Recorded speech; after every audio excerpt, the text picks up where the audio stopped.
No matter how it may seem, no one has control over your life except for you. This is not personal, financial, or life advice. We're just a couple of guys and an occasional guest talking out loud. Welcome to the What Are We Doing podcast.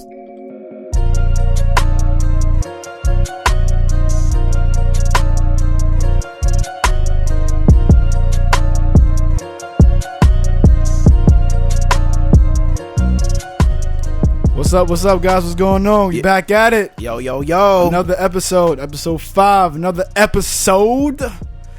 I got right here to me, to the left of me, to the right of me, somewhere in this room. Who are you? Back like I never left, Kadeem Brown. Come on, man, Kadeem Brown. This is episode 5. Let's get straight into it. Wait. Let's not get straight into it. Let's talk about these emails, man. Yeah, the email's been flowing in. Thank you, everybody, for the support and everything. The email's been flowing, really flowing, like overwhelming now. Yeah. Y'all see that we giving money away. Now you want to start emailing us. We do appreciate that. We have a lot in store, a lot of emails, questions as well as topics that we're going to be covering over. But we're going to save that for the last portion of this episode. One thing we do want to say, one thing I want to say right now is continue emailing us is whatarewedoingpc@gmail.com, and also follow us on Twitter and tweet us, What Are We Doing PC. Now, we haven't been active on Twitter though. I haven't really checked it or anything. Man, I need to get in the swing of it. I haven't been on Twitter since I think 2011. I'm like college also, bro. Damn. I haven't been on Twitter in a while. So yeah, also forget to follow us on social media. Don't forget to follow us on social media as well. Yeah, Handsome Kelly _.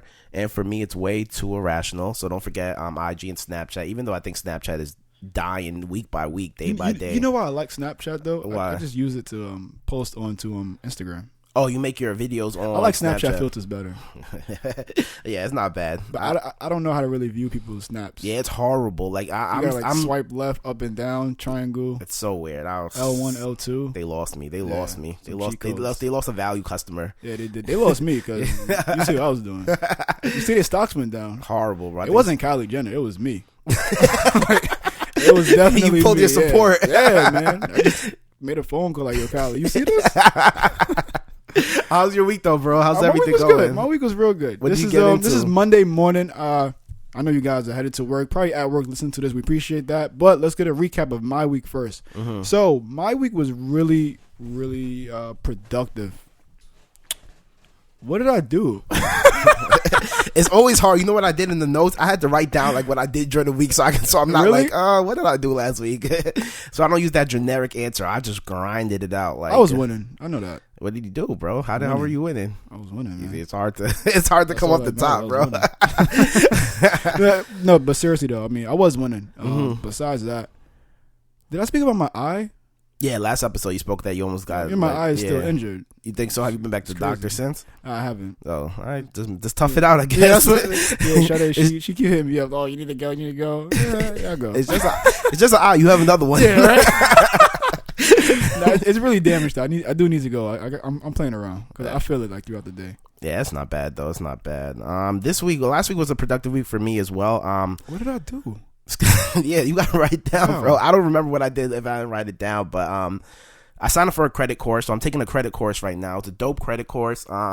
It's not really how to build your credit. I have an okay credit, not greatest, but it's okay. It's up there, but I need to I want to try to take my credit to the next level. And like we talk about in school, they don't really teach you how to live life. Basically, they don't teach you the critical things you need to survive in life. Credit is one of them. So I took this course to get a better understanding of credit, how to use credit, and just how to really manipulate credit, the right ways to use it, the right things to use it on. And so I'm in the first couple of stages of the process right now. It's almost like an 8-week course. So it's pretty intensive and long. So I'm just going step by step, and so far it's pretty good. I learned a lot of stuff. I've been sharing you with you a lot of stuff. So yeah, so far it's very, very, very insightful. So I'll keep giving you guys updates. I don't want to give you too much because I'm still fresh into it. So it's good though. Let's just say it's really good. Yeah. Once I get through it, and I'm like, okay, I can share some information, or I can even show you the course or anything like that. So we'll see how it turns out. You have to give me a couple of weeks to really update that also. Yeah, I want to say like by episode 12, we should be back into talking about it. Yeah. So yeah, I should be finished by then. So also last week, I finally got a personal trainer. Yeah, I saw it. Yeah, bro. Our first session was this week. We actually worked out. Well, last week. It's Monday now, so last week was our first session. 2 sessions, and one, bro. I didn't know how expensive personal trainers were, bro. Yep. So it's a comp. So I had a personal trainer back in. So this is what I realized. If we take it back, every time I was in a really good shape, when I'm looking back at it now, it's either I was playing sports, a part of a team, or I had a personal trainer. I had personal trainers in college, but it was very cheap in college because it was almost like students going through the program. Right. And they needed it for their class. So it was a very discounted. We had nutritionists in school also, but it was the same thing. It was just students going through the program. So every time I was in pretty good shape, I always had like a personal trainer or was part of a sports team or anything. Right. I realized anytime I try to do it on my own and try to stay fit and try to stay like active, it's a fail because I never do it. I don't have that motivation or anything like that. So that goes to back to bringing people on your team and being a part of a group or something like that. So accountability, exactly. With that, I'm just not I feel like I'm not self-motivated when it comes to constantly going to the gym and doing I like outdoor activities. That's why I go paintball on the lot, and I like group activities and I like outdoor stuff.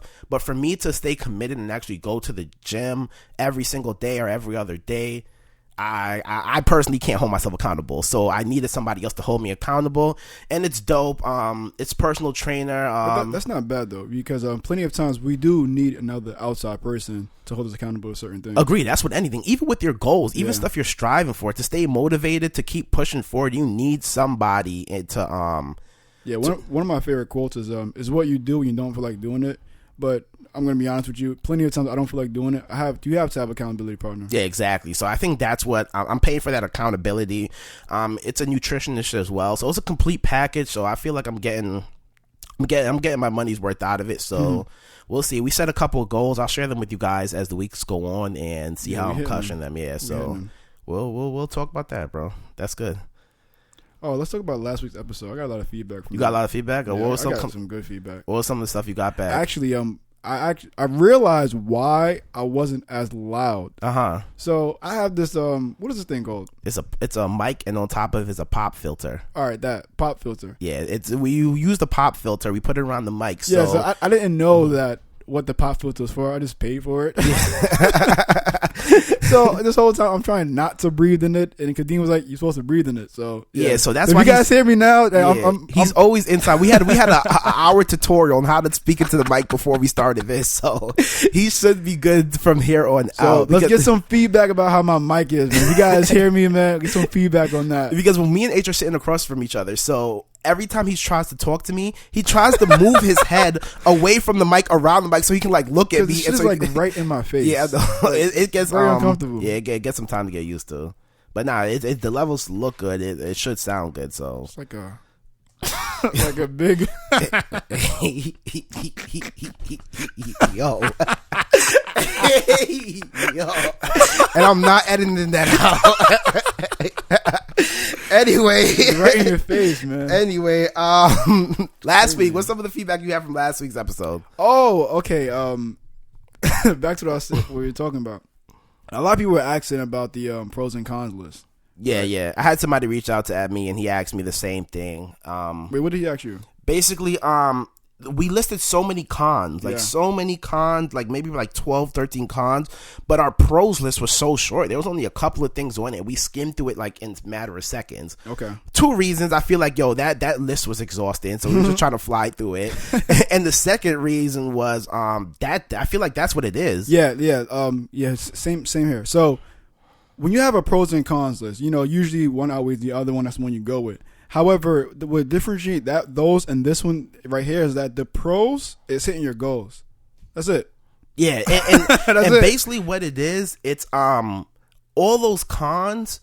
Your goals should be so high, and you should be so motivated and want to hit your goals. I mean, your overall goal, your quote unquote why, is the reason you're almost living. Right. That's the reason why you get up every single morning. That's the reason why you have those days where you're struggling and you push through it. That's your passion. So your passion should be so strong that no matter what obstacles are faced in your way, those struggles that we listed off, it should be nothing, because you're like, yo, I gotta hit that. And if your why is not that big, where it's is like, yo, I need to hit these goals, then you're not gonna reach that success level, because anything that comes in your way, anything that deters you from your journey, it's gonna be, you're just gonna knock you off your path, and you're not gonna stay motivated. Yeah, the only thing standing between you and your goal is the bullshit story you keep telling yourself as why you can't achieve it.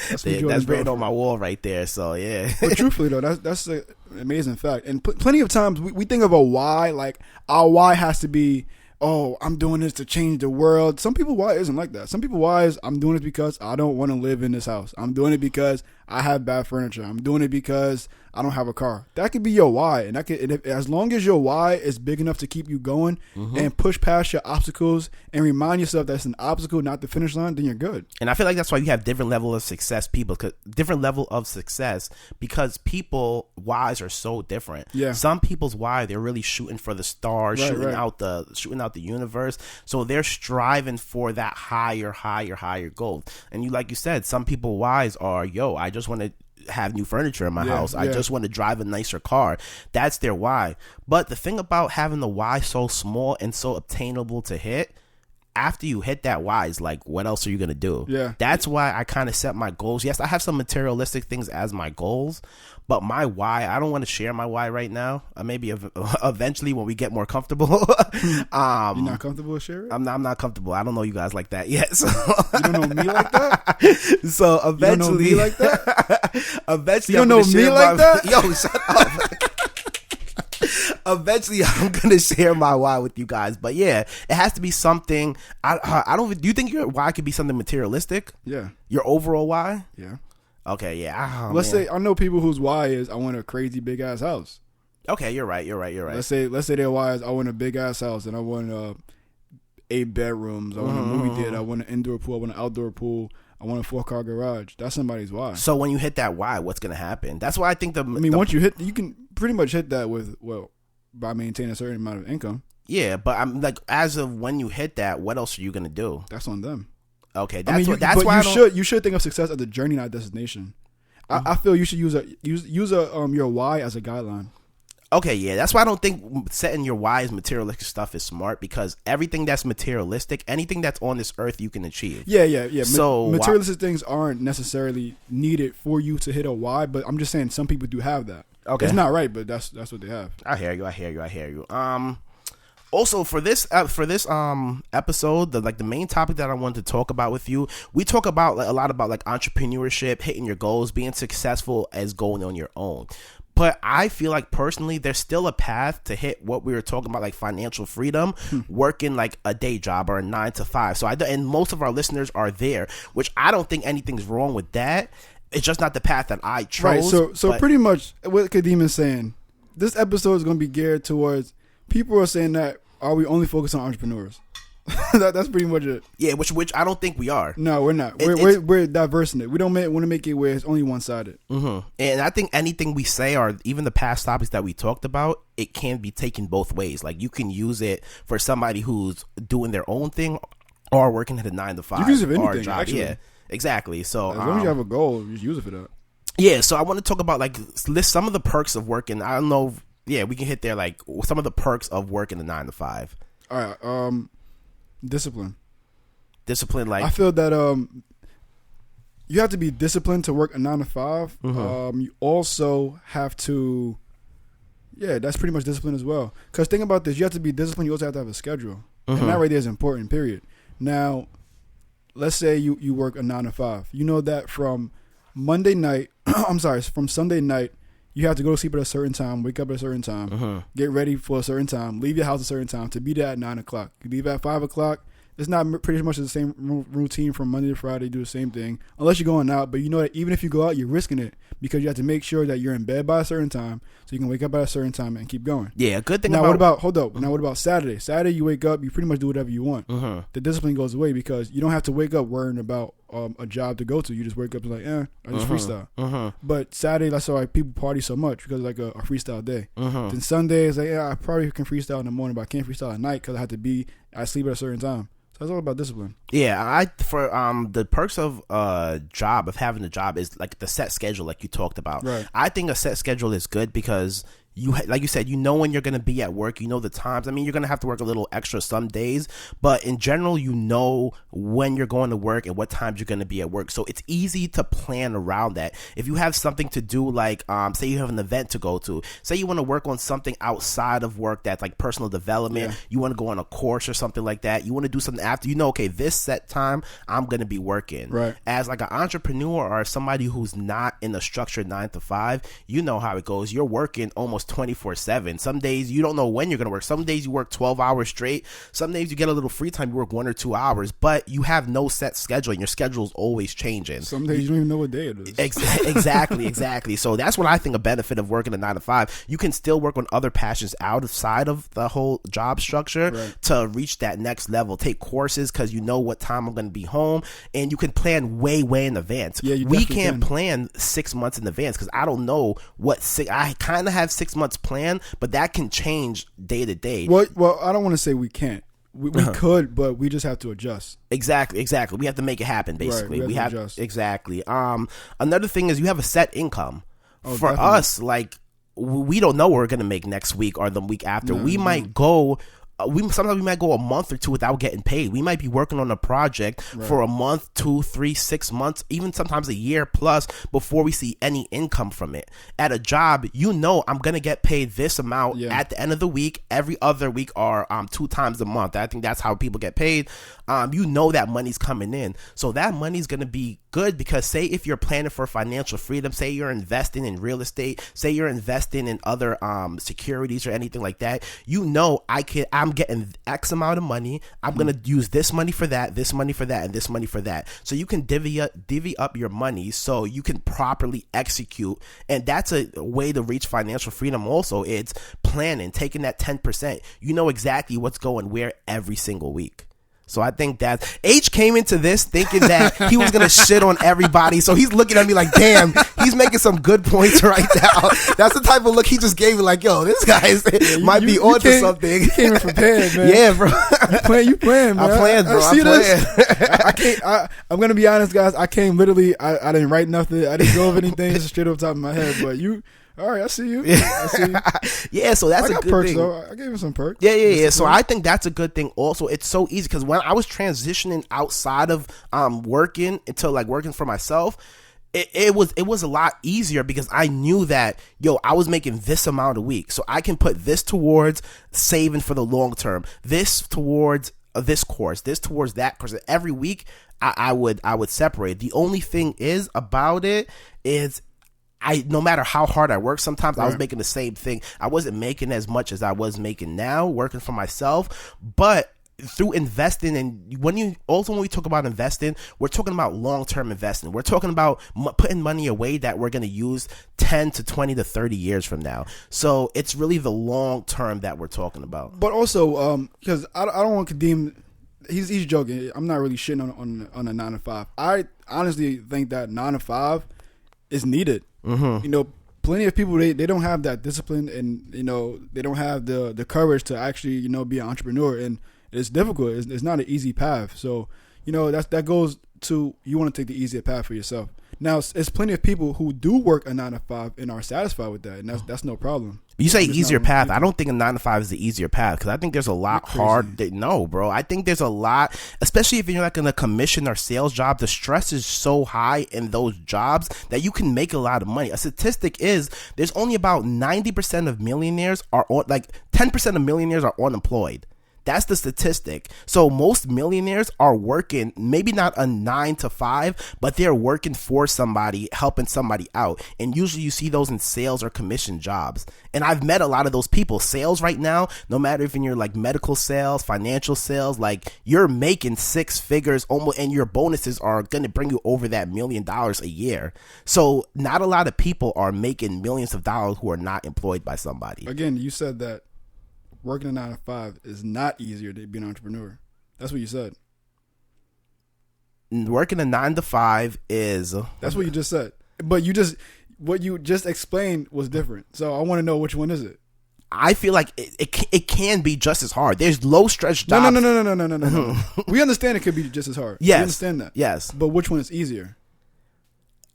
I would say they both have their own perks. No. Which one is easier? What's easier?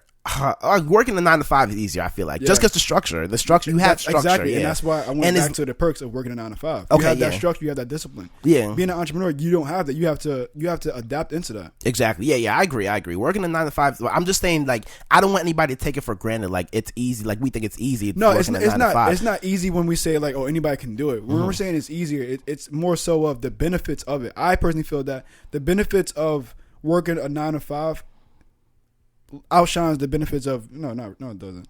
No, let me not say that. The perks of working a 9 to let me not say that either. That's not true. If you're thinking long term or short term, but another one of my homegirls out in PA, she's a dental hygienist. She was talking to me about the same topic. Like, yo, she loves her job. She couldn't see herself working nobody else. But I feel like, yo, that's okay. If sometimes what you're going to be passionate about is going to be working in the field. There's two ways you can tackle that. You can make your own lane. She's a dental hygienist. She can either open up her own shop, or if she wants to just do that and she's comfortable there, which comfortable is not the right place where you want to be, but if you want to stick there, you have to gain the financial education while you're working at that place, and while you're working on your passion, you have to gain that financial education to invest outside of that, how to use your money that you're making for the long term, to invest, whether you're investing like mutual funds, whether you're investing in real estate, when you're investing in like gold or silver, like something like that, you have to be investing outside of your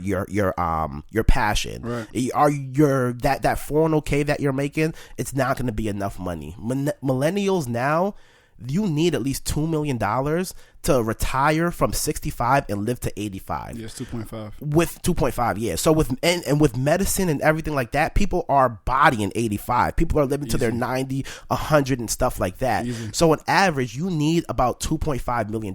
Your mutual fund, your 401k that you're investing in, that your job is investing in every single year. Yo, me and H are in the financial business.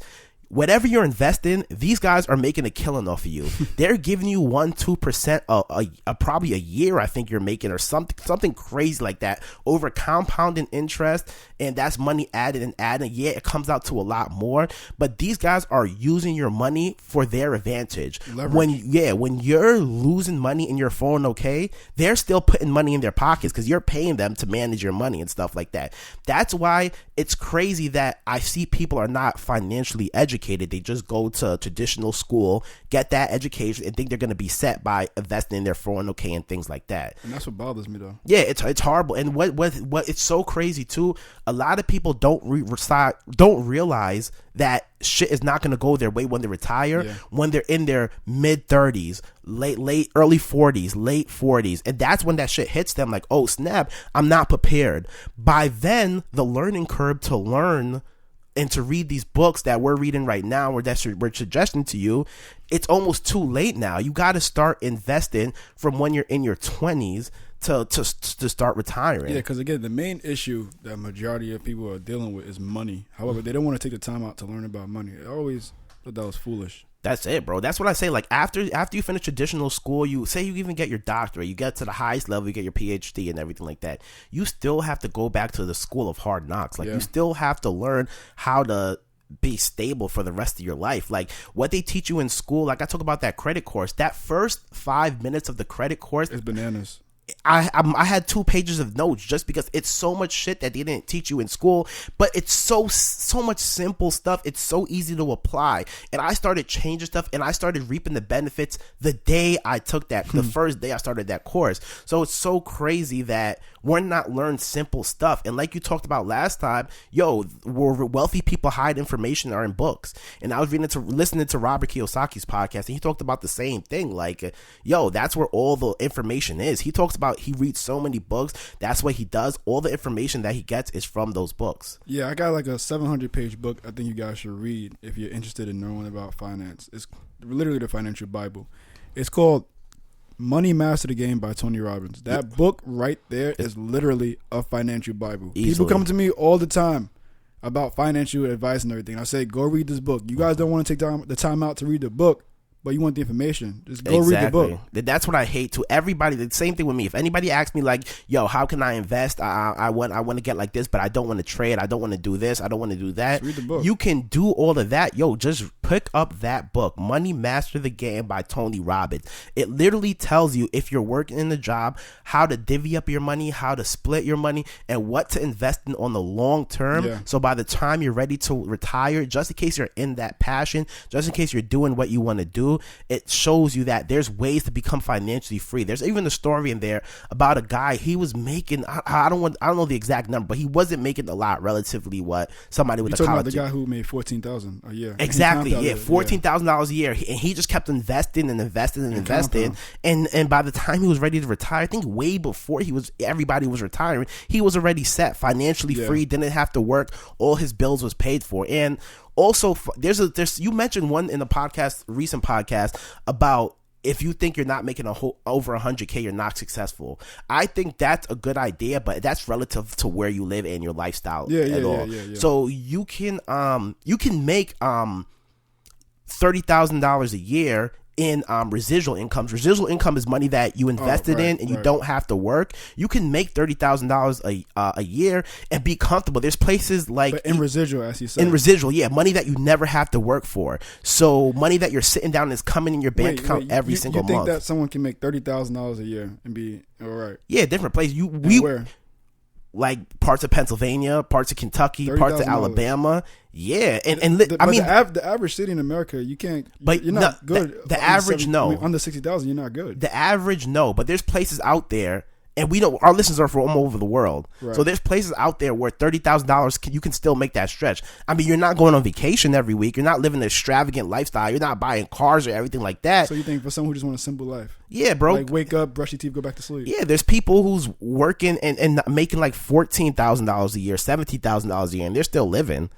So I think there's certain places. I mean, $14,000? Yes, bro. Of course, bro. Your thing is crazy. Minimum wage a couple of years ago was $7. A couple of years ago. But if you want to look at a global aspect of it, or how are you looking at this? All right, so maybe if we lose a realistic number, maybe $60,000 a year. That's realistic. 60. $14,000 is not realistic at all.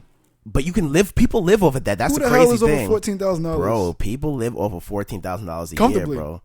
No, I didn't say comfortably. No, cannot be comfortably. Oh, that's what I'm talking about. Oh, no, not comfortably. You'll survive off of it. Survive? Who's surviving over that? Yo, it's possible. People are drowning out here, man. Seriously though, people are drowning thinking that's okay. That's not okay. It's not okay. It's not okay. I don't think it's okay. Do something else to just create more stream of income. Do something. Sell something. Honestly, if you're broke, look in your house and sell something. Sell sneakers. Sell your bed. Sell something that you don't need. Yeah, I think sales is like the best way to. It has no cap. Yeah, there's no cap. You can make as hard as you work. That's where you get paid. And with sales, also, you take some sales position jobs. You're flying all over the world selling stuff. People are flying you here, flying you there. And yeah, a lot of the people that I talk to, wealthy people that I talk to, especially out in Long Island, a lot of them are in sales. And I didn't know sales was such a big thing until I started interacting with these people. And a lot of them are in sales. Sales. Also, some of the perks with 9 to 5. I mean, you have like sick and vacation days.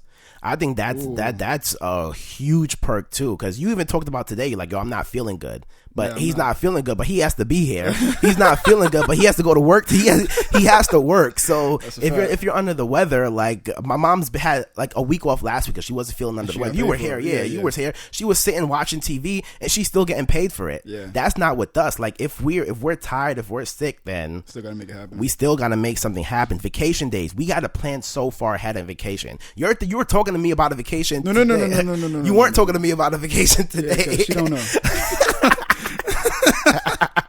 You don't know. You mess me up. I'm not gonna say where.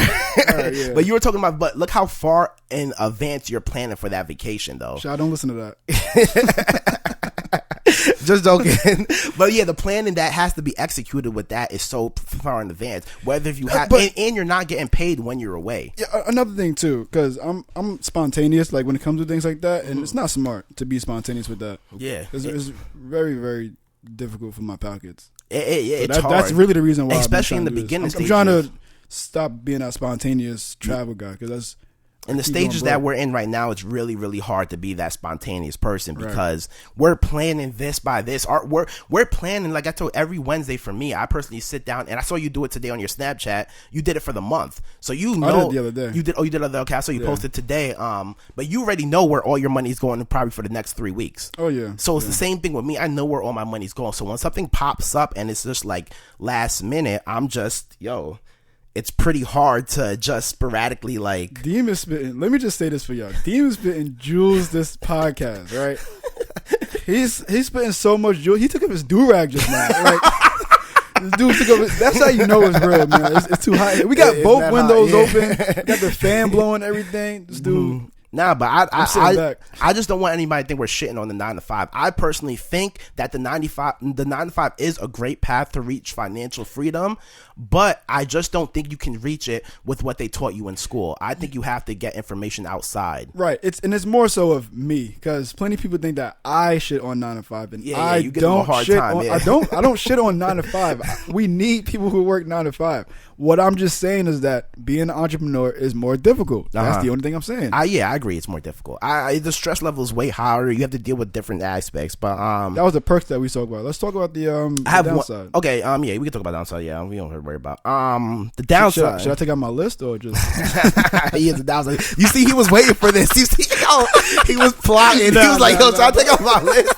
I'm repping for you guys. Like, I'm on the same page. I'm repping for you guys as well. Let's be real. Like I said, I still because majority of Americans as well as people across the world, they work 9 to 5. Yeah, one of my sources. But then again, let's talk about, because taxes and everything is different from outside the U.S.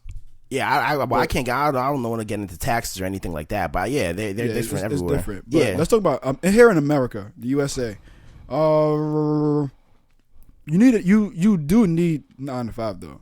It's needed. Yeah, you need it to make the economy keep going. Even entrepreneurs, that's still needed. Yeah, I mean, if you're an entrepreneur, eventually you're going to build a team, and you're going to get those teams from people who want to work. Yeah, you just build them up so they can become an entrepreneur. Well, you don't have to build them up to become an entrepreneur. Yeah, but yeah, that's the downside of working 9 to 5. You're capped on your income. Capped on your income is one. Freedom. Yeah, all right, so you're capped. Let's touch about each one. So capped on your income. There's only a certain amount of money you make. Like I said, it was a perk that, okay, I know exactly how much I'm making this week and next week and the week after that, and I can deviate my money accordingly, but it's capped. And when I was getting raises, when I did get a raise, it was like probably like 25 cents or 30 cents an hour. But that's what irritates me about 9 to 5, because people, they speak about I got a raise, and they raise like 50 cents or 25 cents. Like, that's what, like, you're telling me that my hard work is worth 50 cents now? 50 cents extra? Get the fuck out of that shit. Go, keep going. Yeah, I don't know if Nick wants me to share this story, but Nick is our guy. Don't say his name. Somebody, I don't know if this guy wants me to share this story, but who's the guy? You don't have to say his name, but keep going. So yeah, he was working at his job, right? And he works in the he works as a technician. I'm not gonna say company, but he works for he's a technician, and he's an HVAC technician. So he's working on a building, basically. He's working on this building, and he found a problem that saved his company maybe like, I want to say $20,000 to $50,000, and he brought it up to his company. He was telling me, like, he made a big presentation, like, yo, I want some of this money that I'm saving them. He said that? Yeah, he was talking to me, like, yo, he saved them thousands and thousands and thousands of dollars, and he's like, yo, I'm gonna build up a draft, and I'm gonna say, yo, we don't need this because this is already here, whatever, and I'm gonna present this to them. So I'm listening. I'm like, yo, that's great. Like, I agree with you. That's on your side. A manager of the company now? He's not a manager.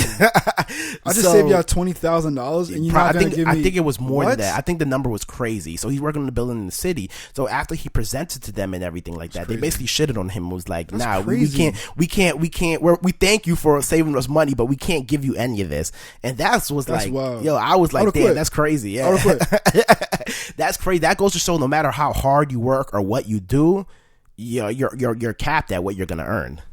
So that's a big thing. What's the second thing you said about freedom? Yeah, your freedom. But I don't. That's long term freedom. You see? No, it's not. All right. So let's say you wake up, you have no more sick days, and you don't want to go to work. But that's the same thing as an entrepreneur, though. We don't have sick days, so we have to do the same thing. That was a good comeback. I'm not that alert right now. Yeah, that's the same thing I feel like it's the same thing. It's like not. we have no. At least they have sick days. For what I would say, but when you don't have sick days, then you still got to go. But that's the same thing for us. We don't have sick days, and we still have to clock in. We talked about that like 2 minutes ago. You don't really necessarily have to. You don't have to, but I mean, you don't. If you don't go, you don't get paid. The same thing with them. They don't go. It's the same sacrifice they're making. They don't go. They don't get paid. Touche. But they might get fired. That's a thing. Also, we can't really get fired from what we do. No, but they're not. They don't have the ability to leave whenever they want to. Yeah, that could be a downside too. Yeah, that's a downside too. One of the downsides where you can talk about freedom, I would say, and one of the reasons why I really was striving to leave my job when I did is because there was like a seminar coming up, and it was far away, and I really couldn't get off, or I really couldn't go there. And for me, it was kind of missed opportunities. As soon as I really started diving into like the whole finance world and really started learning like real estate investing and things like that, there was people that I wanted to travel to. I took a lot of trips to Miami because there's a lot of people down there when my sister was living down there. And I wanted to talk to a lot of people down there and communicate, and I couldn't because I was working. While all these guys weren't working, they were working on their passion and what they wanted to do. So I feel like I missed out a lot of opportunities that could have further advanced me, and that was the reason why I was like, "Yo, I'm quitting this job. So any opportunity that comes my way, I'm able to take it." And now I'm able to take any opportunity that I feel like is going to propel me in success. I'm able to take that. Yeah, but not every opportunity though. I don't take every opportunity, but I'm able to take every opportunity. Yeah, I was just doing that. Yeah. Why you waiting for my list? Yeah. I'm rocking with it because I feel I really like that point that my friend made when she was just like, yo, this is her passion. And I still feel like, yo, there's a lot of ways for people to still reach that financial freedom. The only thing is you have to research. You have to learn financial education. That's something that you don't teach you. That's even with being an entrepreneur, you have to learn financial education. Because just because you're an entrepreneur, and people think that just because you're an entrepreneur, you're going to hit these goals, you're going to hit financial freedom, and that's not necessarily true. You still have to learn financial education, regardless. That is how you become financially free. So you can work a 9 to 5, become financially free. As Kadeem said, you invest, you budget yourself. Same thing with entrepreneur. You can become financially free by investing, by learning these things as well. Yeah, you take the same steps. I feel like even when you're an entrepreneur or you're working, you're taking those same steps to become financially free. Yeah. Like some of the steps, you have to figure out your financial freedom number.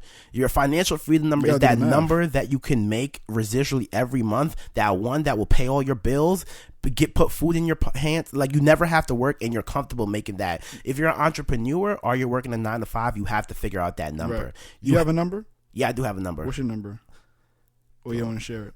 I don't want to share it. Let's not share it. I don't want to share it. I do have a number. I feel like it's good to put it out there. I do have a number, though. You don't have to. All right, cool. I see your face. So they're going to look at you like, huh? I have a number. I know where to put it out there. I do tell people my number, but I don't. If you ask me my number, if you personally ask me my number, I'll tell you my number. So yeah, guys, and I'll tell you why it's my number. Right, also, just email us and then just exactly. And I don't mind telling you that also. You also have to track your spending. Like those are the same steps. Yeah, the same steps entrepreneurs have to take, the same people with jobs have to take. Right. You have to track your spending. Like I said, every Wednesday I sit down and I redo everything for the next 3 weeks, so I know exactly how much I'm spending and where my money is going. But for me, it's so much harder, like we talked about, because I don't have a set. Like last week, I didn't make as much money as I wanted to make, so it really set me back a week or two in hitting some of my goals. Because I'm like, damn, I didn't make this. The perk of having the 9 to 5 is, you know how much you're gonna make. I feel with the 9 to 5, you can always make. It's only gonna be more money because if you work over, if you're in a job where you can work overtime, unless you call out and you don't get paid for that. Exactly. So yeah, that's the thing. We have to set attainable goals. Both though. Yeah, for both. For 9 to 5, you have to set attainable goals. Yeah, but that's not just for 9 to 5 entrepreneur. That's just anyone. Period. If you because you can either do two things. You can either stay in the same place or you can move forward. Yeah. And by moving forward, you have to set goals. Yeah, and they always say like your goals should be so high you can't reach them. Yes, that should be like your why and your overall goal. But on that path to reach that huge goal and that huge level of success, you have to set small attainable goals. Step by step. You have to set daily goals. You have to set weekly goals, monthly goals, yearly goals. And each of those goals that you hit are taking you closer and closer to your overall goal. Yeah, you want to have it where you wake up and you know exactly what you need to accomplish for this day. That's how you win the day. Exactly. Another step is start saving. Yeah. The same thing with entrepreneurs, the same thing with people who are working a traditional job. You have to start saving. Like, and when saving, Robert Kiyosaki always says savers are losers. So I don't want you to think you're going to save your way to financial freedom, or you're going to save your way to have money in your pocket, because that's physically impossible. I had a conversation with a friend this morning about that. She was talking about her husband. What her husband does is he just saves all this money and doesn't do anything with it. You're not going to save into financial freedom. You need to learn and understand financial. You need to learn and understand financial education to become financially free. Yeah, you have to learn how to make that money work for you. So yeah, you can save, but you have to save towards a investment goal. Right. So you can't just save, I'm going to save 30 years and be free. You have to say, I'm going to save for a year, I'm going to save it for 2 years, and I'm going to take this money, I'm going to do something with it. Yeah, I'm going to invest in something. So you have to learn how to invest. That's why that book, Tony Robbins, it's such a big book, the money book. Yeah. They teach you how to save and how to invest in things like that. Robert Kiyosaki always talks about this too. Like, you're saving money, but the longer you save money, the more money you're losing, because every year the dollar's depreciating. So over time, your dollar is not worth the same thing over time, and you don't know it. They don't even know I think it was in 72. The dollar was taken off the gold standard. Yeah. So a lot of people think, this is the same thing with why I don't understand why people are so bashing cryptocurrency, because you have the dollar. What's the dollar backed by? You know what's funny about cryptocurrency, right? Uh-huh. And just guys, I want you to think about this for a second. If you have money in the bank, which I think is foolish, but if you have your money in the bank, you can't go physically take it out. Once it goes into the bank, it's just digits. Yeah. It's like cryptocurrency. It's digital. Just digits. Yeah. It's digital currency. Even you have money on your card, it's digital. Exactly. You go to ATM, it's transferred over. Just like with cryptocurrency, you transfer it over. Just think about it that way. Think about it as just digits. And bro, you have $1 million in the bank. You go to try to take that out. They're not going to give you your $1 million. Oh no. You have to like ask for that days in advance or weeks in advance for them to give that to you. Think about that too. You have $1 million in the bank. And if you go to the bank, you can't get it, right? That's just red flags right there. Exactly. If you're gonna save money, just don't put it in the bank. There's no great interest. What's the highest was 0.03? Something like something in the point. 0.03. Just think about that. If I have $30,000 in a bank account, was 0.03 interest. That's crazy. You can't get rich off of that. You can't get rich. Leave your money in the bank. You get rich. Money is a tool, so you use that money to make more money. That's how you get rich. And back to what I was saying, like I don't understand why people see such a bad rep on digital currency or cryptocurrency, just because the dollar's not backed by anything right now. There's nothing. Like, usually back in the days, you can take your dollar, you can take your money, go in the bank and exchange it for gold. You can't do that no more, because they're printing so much money that is not backed by anything. What they did do was outside the US, they made a law to try to keep the dollar its value. Right. And what they did was they started backing our dollar by oil. And what they started saying was, no matter where you are in the world, you have to trade oil by using the dollar. And that was keeping the dollar alive for a long time, too. So no matter, like, Saudi Arabia, the Middle East is a good place where a lot of oil is. And when they sell it to France, when they sell it to China, Asia, like all those other places, they have to use the US dollar. And that was helping. But recently, a lot of people started trading oil, and I'm recently, like in the past year or two, countries started trading oil with euros or other money. You guys see Russia and China teaming up. Like, exactly. The dollar's not going to be dominant for much longer. For that long, exactly. And purposely because of the fact that the U.S. is so much, we're bullies. Like, we owe everyone money, and it's like, F you. Why am I giving you money back if you need my dollar to do transactions? Exactly. People getting tired of that. Just think about that. Think about someone taking your money, whatever, and you go to them and like, well, you need my money to use money, so why am I giving you money back? I agree. I agree with that. So that's why you can't just keep your money in the bank and think you're going to save your way to financial freedom, because like Robert Kiyosaki says, savers are losers. You're going to lose money over time. You have to figure out ways to make your money work for you. And say you don't want to get investing, you can invest. Say you go to the club every single day. I mean, every single week. Your Saturdays, you're like, I want to go to the club. Why don't you invest in the club? Why don't you do something that you're passionate about? You can invest in the club. There's party promoters out there who are looking for people just to put up money to help them throw a party. Like, you can invest in something like that if that's what you want to do. There's so many different avenues that you can take, but you have to get your money working for you. You have to be investing your money at a rate that's higher than depreciation, or you're going to end up losing. Basically, it's the takeaway. You got a fire extinguisher in here? Huh? You have a fire extinguisher somewhere here, man? Yo, you're Do you? Yeah.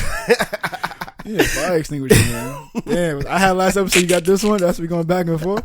So yeah, that's why I don't want anybody to shit on a 9 to 5. A 9 to 5 is a great way to reach financial freedom. Stop saying that because we're not shitting on a 9 to 5, guys. Yeah. It's not. I'm not shitting on a 9 to 5 either. You gotta stop saying that. I don't want nobody put to that think, seed in. I don't want anybody to think they have to be an entrepreneur to reach financial freedom. I don't recommend that because that's not everybody's passion. Right. And if you're striving for something that's not your passion, just because it's bringing you money, you're not going to make any money. Yeah, I recommend you go towards things you care about. Exactly. I agree. And if you need money right now, just go in your house and sell something real quick. Exactly. Yeah. I'm not even playing with that. I'm being dead serious. I agree. Emails. Yeah, that's pretty much it.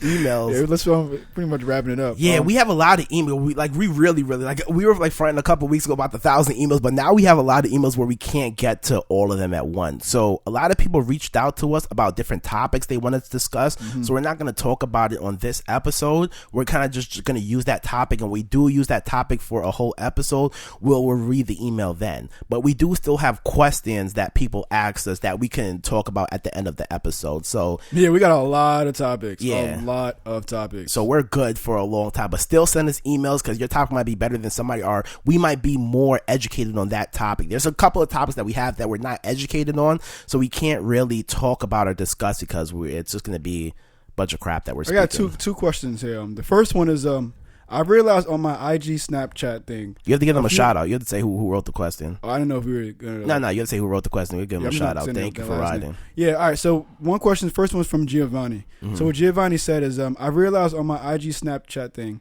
a few quote unquote entrepreneurs I grew up with always at these mentoring meetings in Manhattan, always at seminars. They seem to be part of those network marketing schemes. Scammers. That's funny.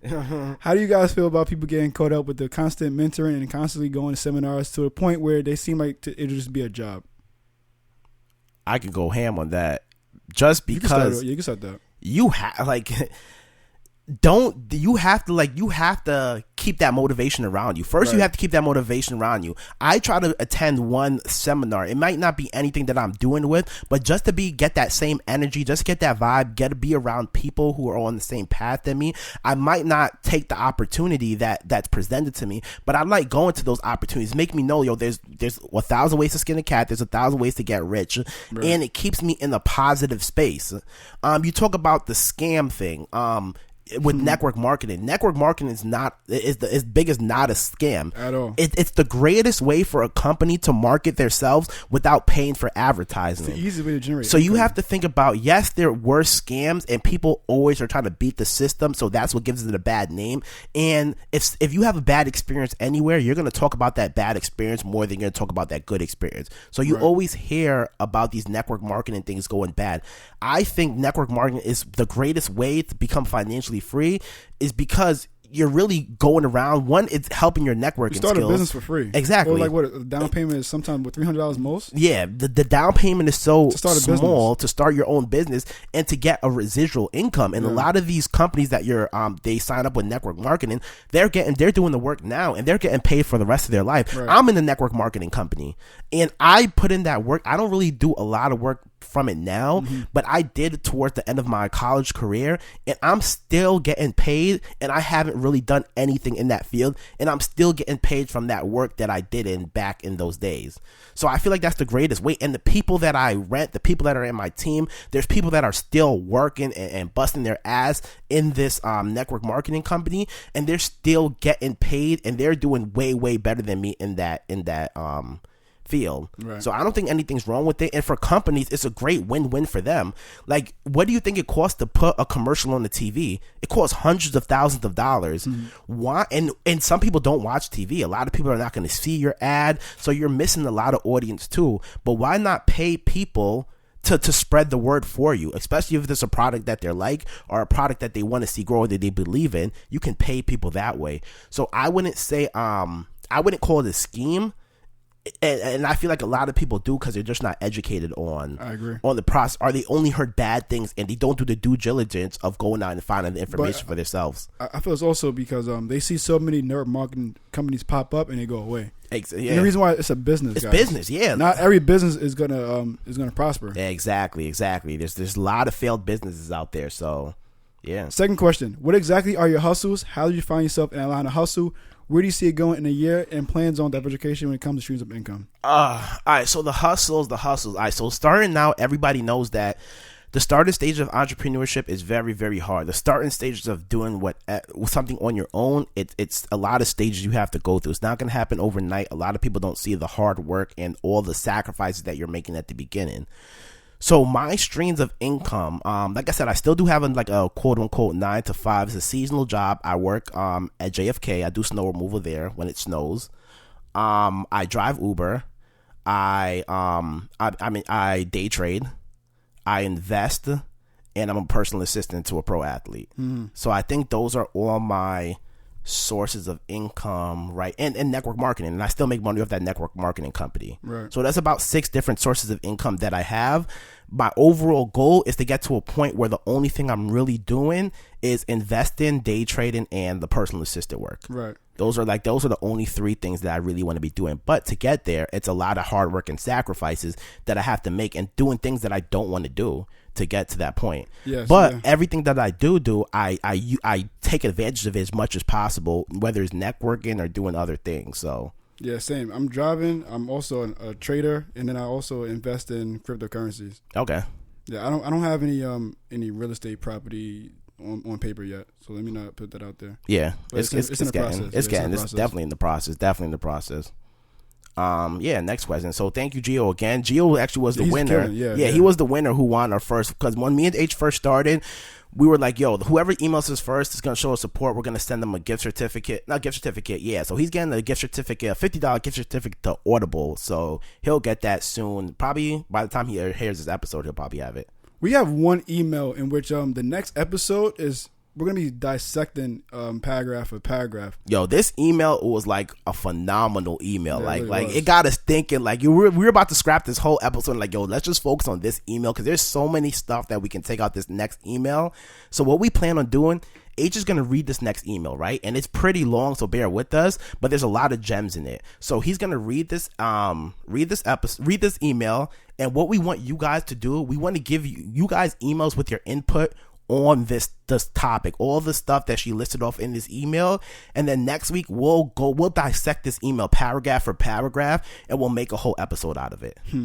All right, so he's gonna read the email, and then, like I said, just if you have to listen to it again, and then write us, let us know what you think about that email, and then next week we'll definitely tackle it. Yeah, I'm gonna read this slow. All right. This one is from Erica. Now it reads, "Hey Kadeem and Handsome, the podcast is dope. I'm only on podcast 3, so please forgive me if I mention things below that you talk about in podcast 4. In podcast 3, you touched on the important topic, but I think the wording can cause people to miss the overachieving message. I think a better word to use instead of tolerating would have been discipline." And then she put self-motivation versus discipline. "People love to talk about where they want to be, but they don't practice discipline. It's easy to fake moves, but motivation with no discipline equals no progress. A daily routine requires discipline. Habits requires discipline. Changing your life requires discipline to do something different. I am not sure who your demographic is, but as of young people that grow up in the hood or in poverty, they are used to seeing people survive and take life the way it comes. With little or no resources, it's hard to plan. The type of life does not require much discipline, and most end up repeating those behaviors. People really don't think life can be different, which is why I like that you start off your podcast by saying you are in control of your life. Even thinking about when Kadeem said people ask him questions instead of Googling it. The education system does not encourage critical thinking or self-motivated learning. Literally, some people only know what they have, and the answer is given as a face value. There's no after research. Being mindful of what you are allowing in your life means you have to live in the present and be in touch with reality. I've noticed that people can envision themselves as leaders and in positions of power, but cannot tell you what they're doing in the present to achieve those goals. They haven't done the skill inventory on themselves to see where they want to go or study the habits of people who are doing what they want or even know what skills to obtain. They cannot even tell you what skills they are getting at their current place of work that will take them to the next level. Maybe a podcast on how to understand/find value in the workplace that one is doing right now that can bring them to the next level. Also, a good book to mention would probably be What Got You Here Won't Get You There by Marshall Goodsmith. For people that have reached far in their career/goals, to make them aware of the way they show up in their interpersonal relationships can be preventing them from reaching the next level of success. Or a podcast on social currency and how to successfully maintain those relationships outside of social media. I'm looking forward to this relationship podcast. I can write an entire email on the influence of a supportive/non-supportive partner. I see memes that people repost on the gram that say your relationship won't go far if you don't spend time developing it. Facts, but neither will your career/goals. Not everyone has a 9 to 5 and can solely network or do network during these hours. Thanks for creating the space. Keep going. Yo, that was a great email. Yeah, great email. So that's so much content in that email. If you have to, go back, listen to it again. But if we will appreciate if you guys send us some feedback and what are your thoughts on that email and the topics that she discussed and stuff like that, and we'll have a discussion next podcast. Yeah, next podcast we're gonna break down the entire paragraph of that email. Yeah, and that's a whole really good. We can definitely do that. Really and what's up? And that's it. What do you have planned for this coming week? Let's talk about that. This coming week, so I'm still doing that credit course. Right. I'm still going to be diving into that. Like I said, I'm just scratching the surface. A lot of those credit courses, like you have to do certain modules and then apply it. So sometimes applying for certain stuff takes a little while. So that's why it's a really drawn out process. It's going to take me a while. Like I mentioned last week, Grant Cardone had that his 10X event. And I wasn't able to sit through it each day. So starting Sundays, I'm going to take my time out and get through those whole courses each Sunday, or get through those webinars each Sunday. That's going to be great. Yeah, so I'm excited for that. And that's really what I have to tackle. Besides that, it's just really working on all my streams of income that I mentioned before. Yeah, same here. I'm staying consistent with mine. Also trying to finalize a deal. We're going to see how that works out. All right. That's pretty much it. That's it, bro. I mean, episode 5 is a milestone number. Thanks everybody for tuning in. Thanks for the continued support, and we'll see you during the next one, I guess. Let's go. Don't forget to email us. whatarewedoingpc@gmail.com. Damn, and we'll see you next week, guys. Later.